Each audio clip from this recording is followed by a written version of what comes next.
को आप देख रहे हैं कि आज की सुबह सूरत हाल है, जो सूरत हाल है वो तो आपके सामने ही है।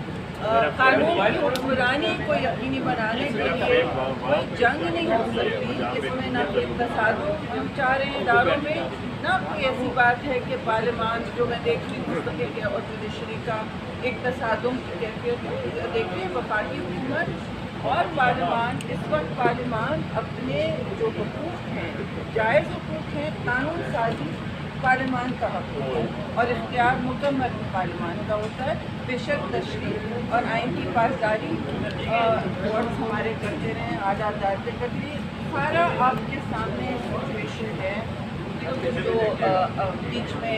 तकसीम भी है और मुल्क में जो तकसीम की एक हवा चली भी है, उसी की ये मैं समझती हूँ इसमें बहुत ही अफसोसनाक शिक है। लेकिन इस वक्त जो दो बातें ज़रूरी हैं, देखिए कि एक तो हम पॉलिटिकल पार्टी में खैरा साहब भी बात करेंगे, बातें तो बहुत हैं करने की, लेकिन इस सूरत हाल में अभी तक आप देख रहे हैं कि सियासी तंजीमें जिन्होंने कल ही एप्लीकेशन डाली, जाहिर है तहरीरी एप्लीकेशन ही डाली होगी ना, कोई वर्बल एप्लीकेशन तो नहीं डाली है, तहरीरी एप्लीकेशन डाली है दफ्तर में जो आज तक एडमिट नहीं हुई है, यानी हम लीगल फरीक अभी तक नहीं बने हैं। और पॉलिटिकल पार्टीज, सियासी जमातें जिनका सबसे बड़ा स्टेक होता है जी,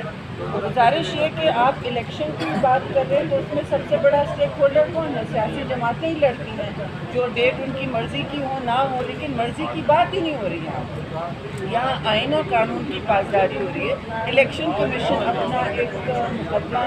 लड़ रहा है, लेकिन इस पूरे मुकदमे में, इस प्रोसीडिंग्स में हमारी सारी जमातों को यकीनी एक फरीक बनने की इजाज़त देनी चाहिए थी। अगर नहीं हुआ, मैं समझती हूँ ऐसा हो नहीं सकता, लेकिन आज सुना भी नहीं गया सुबह। और फारूक नायक साहब ने पीपल्स पार्टी की तरफ से थे, सारी तंजीमें हमारी मौजूद हैं कोalition गवर्नमेंट की, उन्होंने कहा कि देखिए इसकी मेंटेनेबिलिटी पर जो डिस्कशन हो रहा है 3-4, 3 या 3-2, ये बातें अहम हैं और आप